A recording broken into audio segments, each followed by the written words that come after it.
Iradukunda Jeannette, umwana w'umukobwa w'imyaka 21, aravuga ko avuye Mageragere, aho amaze umwaka umwe afunzwe.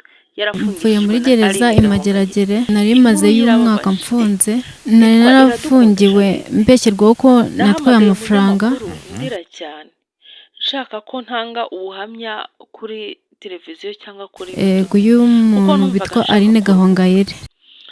Aline Gahongayire yaramfungishije, maze umwaka mfunzwe.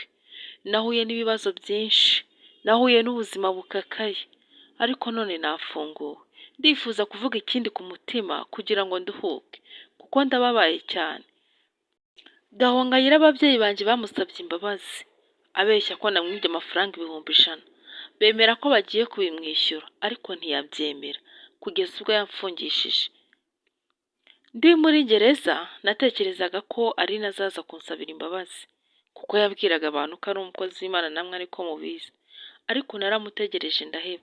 Aho kugira ngo aze kunsura wenda aje kunsabira gufungurwa, yabwiraga abafunze ko bagomba gufunga imbwa ngo bampezemo.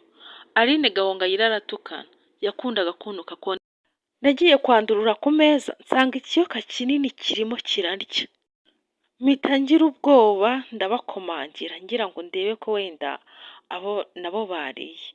Ahita ntuka ngo yanga abantu bareba ibitabareba, ngo ubundi mba nishyira imbere ndi mu biki. Mu bikorwa bya Gahongayire ntabwo ari umukristo, arabeshya. Yatumye nanga abantu bose basenga. Ngiyi inkuru y'uko Iradukunda Jeannette yahuye n'uruva gusenya nyuma y'uko ajya gukora mu rugo rwa Aline Gahongayire. Nitwa Iradukunda Jeannette. Nahamagaye uyu munyamakuru ngira ngo ndira cyane, ngira ngo mubwire agahinda mfite, numve ko naruhuka. Ubuzima mbayemo nyuma yo gufungwa burambangamiye ku buryo numva ashobora no kwiyahura. Nifuzaga ko mwampa ikiganiro kugira ngo nduhuke. Iradukunda bamubajije icyamurizaga, yagize ati icyandizaga ni ubuzima mbayemo nyuma yo kuva muri gereza. Nakoraga kwa Gahongayire ndi umukozi, yampembaga 15,000. Nyuma aza kuvuga ko yabuze amafaranga 100,000, kandi ko ari njye wayatwaye. Hari mu gitondo kare kare ndi mu kazi nk'uko bisanzwe. Ngiye kubona mbona polisi irinjiye iri kumwe na Gahongayire, ahita ambwira ati ndashaka amafaranga yanjye ufite. Mu by'ukuri byari bingwiririye kuko nta nubwo yari yigeze abimbazaho. Nahise muhakanira imbere y'abo bapolisi, mubwira ko nta n'iby'amafaranga nzi ndetse ko nta n'amafaranga ye mfite. Akomeza kubinyemeza anambwira ko nintayamuha polisi ndi kureba imbere zanjye ziri buntware. Twari tumaranye imyaka 3, sinari nakamwibye n'igiceri cy'ijana, cyane ko nta hantu na hamwe nahuriraga n'amafaranga, kuko yarihahiraga. Igihe atahashye mama we agahaha bakabiha imodoka ikabizana. Njye nta hantu nahuriraga n'amafaranga. Mu by'ukuri nta kintu nahaburaga, nararyaga nkanywa nkambara, ndetse rimwe na rimwe akanzanira utwenda. Icyambabazaga ni uburyo Gahongayire yatukanaga, yakundaga kuntuka ngo ndi ikiboze. Iryo jambo ryarankomeretsaga rikambabaza cyane, nkibaza ukuntu mboze mpagaze bikancanga. Yanukaga kenshi gashoboka. Wenda mvuze nk'urugero rw'icyo yakundaga kuntukira, cyangwa rimwe na rimwe nk'urugero rw'icyo yantukiye. Urabona ni umusitari, yagiraga inkweto nyinshi cyane. Noneho nk'igihe ashaka kwambara urukweto akantuma, noneho yantuma kuko zose zajyaga gusa, inyinshi zabaga zigiye gusa, nkazana nk'urujya gusa n'urundi ariko atari rwo ashaka. Yabimbwira yansubizaho 3, 4, akaba arantutse ati uri icyaboze, cyangwa ngo ikiboze. Nkubeshye ngo naba nzi uko Gahongayire yibwe, naba mbeshye. Habaga abana benshi, iwe haba abana benshi, abo muri famiye, abakozi, twari abakozi 3. Ntabwo nzi ukuntu Gahongayire yibwe. Gusa ndi muri gereza naje kwakira amakuru ko ayo mafaranga yaje kuboneka, abonwa ku mwana wo muri famiye y'iwabo, ndetse uwo mwana aza kuyasubiza. Ariko ntibyatumye ntakora umwaka, kuko Gahongayire ntiyigeze aza kubisobanura kugira ngo wenda bamfungure. Umwe mu bakozi twakoranaga w'umutantine yaransuye arabimbwira, nsobanura uko byagenze n'uko amafaranga yabonetse, ndetse n'uko uwo mwana yayasubije. Ariko ndavuga nubwo ahari yayabonye azaza kumfunguza, ntegereza ko yaza kumfunguza ndaheba, ahubwo akajya aza kunsura akabwira abafunze ngo mukubite imbwa. ntabwo ndi kumuharabika kuko si njye gusa yafungishije, hari abakozi bakoragayo, hari abakoraga kuri ofisi ye, ugiye muri karitsiye ukabaza bose bakubwira abo yagiye afungisha. Iradukunda abajijwe ibimenyetso bishinja ko Gahongayire we wamufungishije yasubije ati ibimenyetso genda bifite byinshi bigaragaza ko Gahongayire ari we wamfungishije. Mfite igipapuro cyo kuri gereza cyanditseho icyo nafungiwe n'itariki nafungiwe n'igihe nzafungurirwa, kandi uwamfungishije arabizi kuko navuye iwe polisi arizo zinjyanye, niwe watanze ikirego kuri RIB. None se yahakana ko atari we wamfungishije kandi ikibazo cyanjye cyaranyuze mu rukiko? Uburyo amafaranga yiwe yaje kubonekamo rero, nyuma y'uko mfungwa baje gukomeza gukanga abo bana bo muri urwo rugo, abakozi, nyuma nuko havamo umwe arabyemera aranayatanga. Umwe mu bo twakoranaga rero yaje guhamagara iwacu ababwira ko Gahongayire yamfungishije. Iwacu baraza baramureba, bamusaba imbabazi, baramubwira ati wenda twakwemera tukagurisha n'agasambu, ariko umwana wacu agafungurwa amafaranga yawe ukayabona. Gahongayire arabyanga. Mu by'ukuri urebye nta kintu napfaga na Gahongayire. Umunyamakuru yamubajije ati ibihumbi 100 nibyo byatuma Gahongayire agufungisha? Nanjye ubwanjye ko ntagufungisha ku bihumbi 100. Iradukunda Jeannette abajijwe iki kibazo yahise asubiza ati ikintu mfite ku mutima nkeka cyaba cyaratumye Aline Gahongayire amfungisha sinshaka kukivuga kuko bishobora kongeraho ingaruka, ndumva mfite ubwoba. Iradukunda yakomeje agira ati ntabwo ari ngombwa ko mvugira kuri kamera, bishobora kongeraho ingaruka. Aratinya cyane. Reka mbyihorere, si ngombwa kubivuga hataza kugira izindi ngaruka zingarukaho. Umunyamakuru wa Slim Jesus TV yamubajije ati se urumva bagufunga? Ati hoya, ibyo nzi kuri Gahongayire ntabwo ari ibyamfungisha, ni njye nawe tubiziranyeho, ariko ntabwo ari byiza. Uyu munyamakuru wa Slim Jesus TV yamubajije ati se nyuma y'uko ufungurwa wahamagaye Gahongayire? Umwana yagize ati nyuma y'uko mfunguwe naramuhamagaye ambaza amakuru, mubwira ko ari meza, ambwira ko ahuze azamvugisha ndetse ampa n'igihe nzamuvugishiriza. Icyo gihe kigeze sinigeze muvugisha kuko nabonaga atari ngombwa. Bati ntabwo uri guharabika uyu musitari? Urabizi ko guharabika ari icyaha gihanirwa n'amategeko?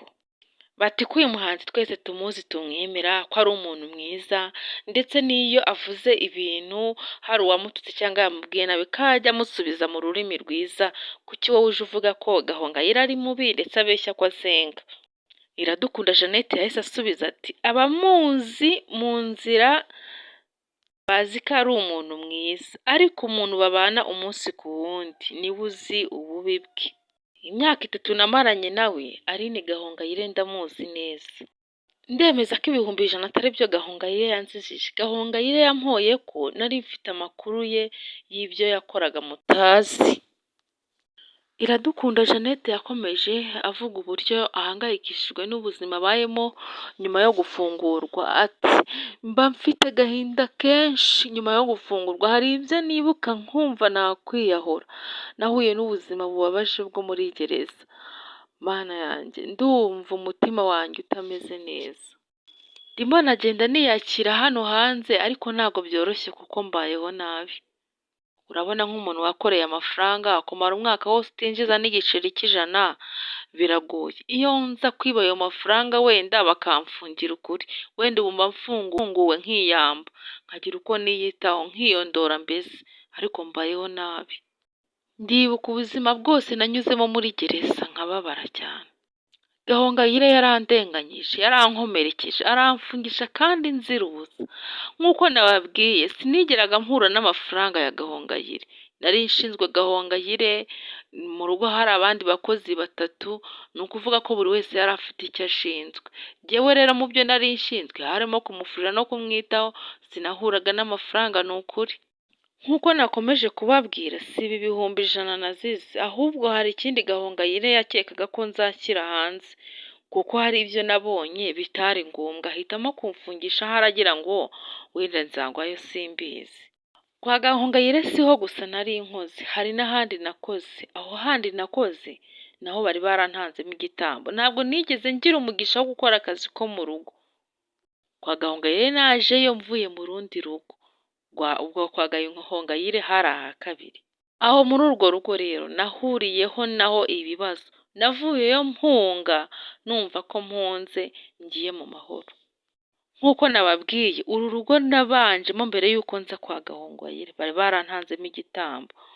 Umushuti wanjye niwe wahandangiye njya kuhakora akazi ko mu rugo, ariko ngezeyo mbona si cyo banshakira, bampa kondisiyo nyinshi nkajya numva ziragoye. Bitewe na kondisiyo bampaga byatumye numva ko icyo banzaniye atari akazi ko mu rugo, ahubwo hari izindi nyungu banshakamo zo kurengera ubuzima bwabo n'ubutunzi bwabo. Icya mbere ngo sinari ngomba kurya batampaye uburenganzira. Mbere yo kuryama hari icyumba twese twahuriragamo abo muri urwo rugo, nta n'umwe usigaye, cyabagamo umusambi. Buri nimugoroba twese twahuriragamo tugasenga, ariko ururimi basengagamo sinarwumvaga, nticyari icyongereza nticyari n'igifaransa, numvaga ntarwumva, rwa rugo rw'abayisilamu. Inshuro nyinshi bansigaga mu gipangu bamfungiranye, kubera Imana umunsi umwe bibagirwa gufunga basiga hafunguye, nanjye ndasohoka ngo ndebe uko hanze hameze. Uwo munsi nibwo naje kumenya ko ndi igitambo muri urwo rugo. Nabaye ngisohoka nkubitana ku rupangu n'umumama w'udiyakoni bari baturanye, aransuhuza arambwira ati ukinjira muri uru rugo nashatse uburyo nzakubona ndakubura, ariko Imana irakumpaye. Ampereza Bibiliya arambwira ati iyi Bibiliya ujye uyisoma buri nimugoroba ugiye kuryama, ntuzigere uyibereka kuko bariya abantu si beza. Ati harimo ikibazo. Bibiliya narayifashe ndagenda nyijyana mu cyumba ndayitsimba ahantu kure. Mbere yaho arambwira ati uramenye ntuzabibabwire, nabonye harimo ikibazo. Yongeraho amagambo arambwira ati wihangane, ubuzima ubayemo ndabuzi kuko hari benshi bagiye baba muri ubwo buzima nzi. Ati ndagushaka kandi nzagukura muri ruriya rugo. Umunsi umwe rero turi mu rugo nagiye kubona mbona barakaye bandakariye, hanyuma barambwira bati zana ikintu ufite kidasanzwe muri iyi nzu. Ndabahakanira mbabwira ko nta kintu mfite kidasanzwe muri iyo nzu, barabyanga.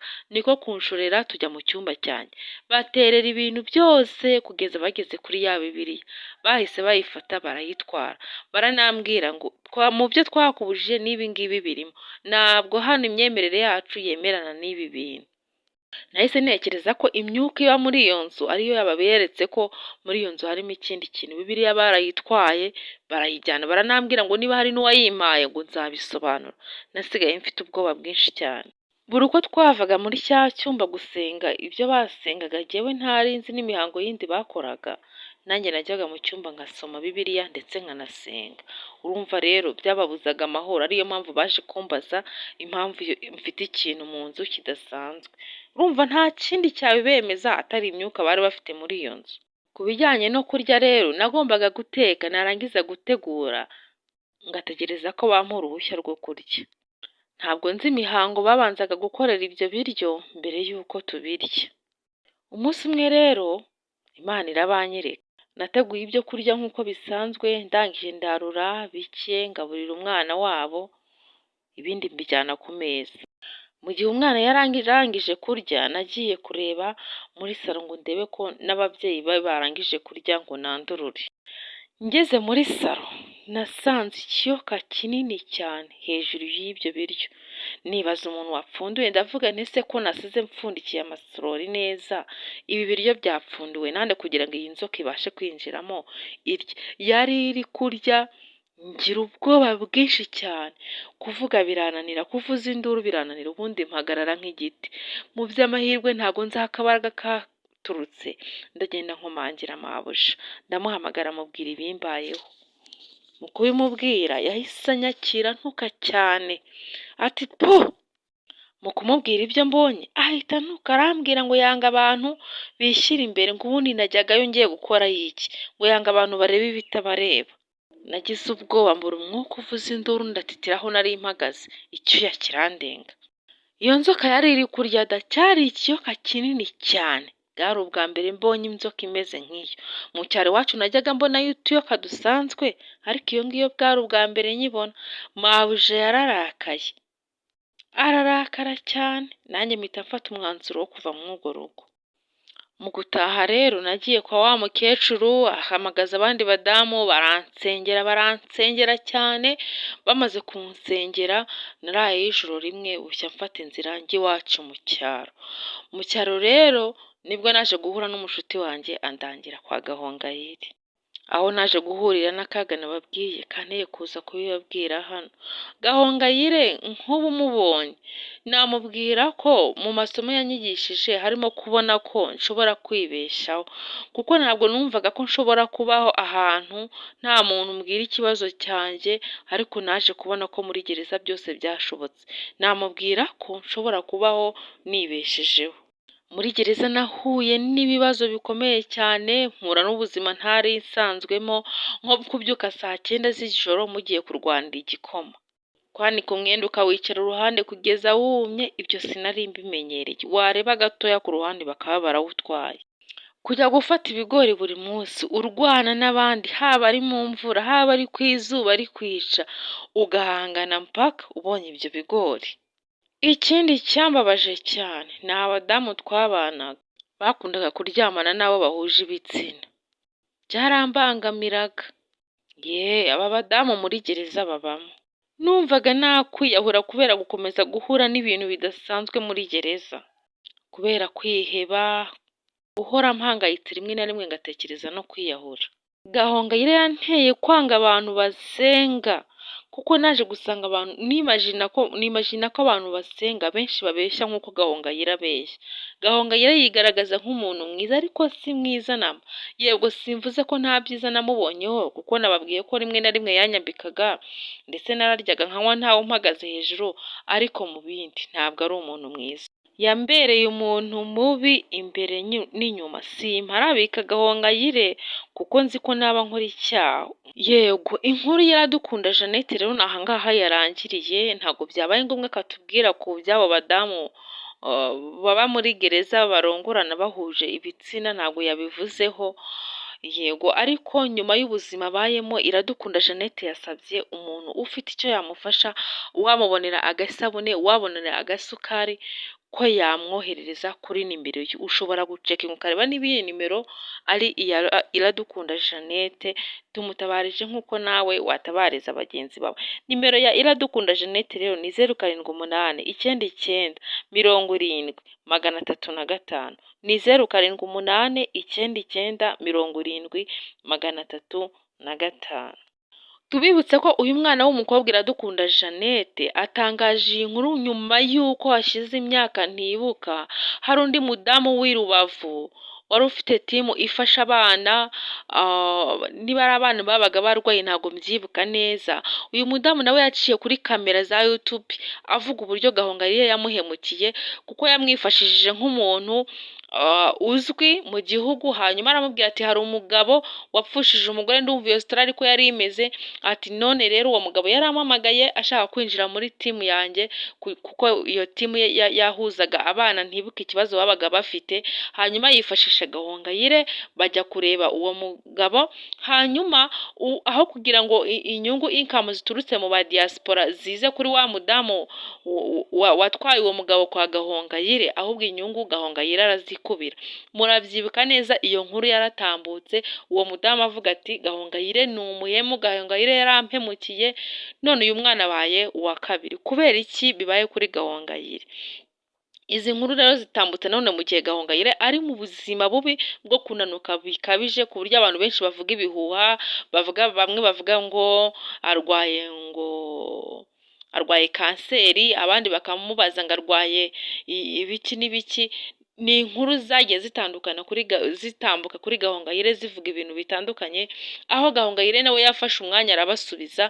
Aho ndibuka muri video yatambukije avuga ati ngewe niyamye abantu bambaza ibibazo bashaka kwinjira mu buzima bwanjye, aho yanatutse n'abantu bamubwiraga ngo nace amabere ye ngo kuko afite amabere manini. Inshuti bakunzi b'umuringani news update rero, buri wese ubonye iyi video ndakwinginze, ndagusabye ibuka gukora subscribe, wibuke gukora like, share, kugira ngo inkuru zacu zijye zigera ahantu hatandukanye. Ni ukuri gukanda subscribe n'akantu gatoya wikandira hariya kukazogera, ukongera ugakanda kuri all notifications, zose inkuru dukoze zikajya zikugeraho. Ntabwo bigoye, nta kintu bya affecta kuri email yawe cyangwa kuri telefone yawe, uretse kuba nakora inkuru ukahita ubona ko inkuru nakoze nyitanga ako kanya ugahita uyibona. Hanyuma mujye mutwandikira muri comment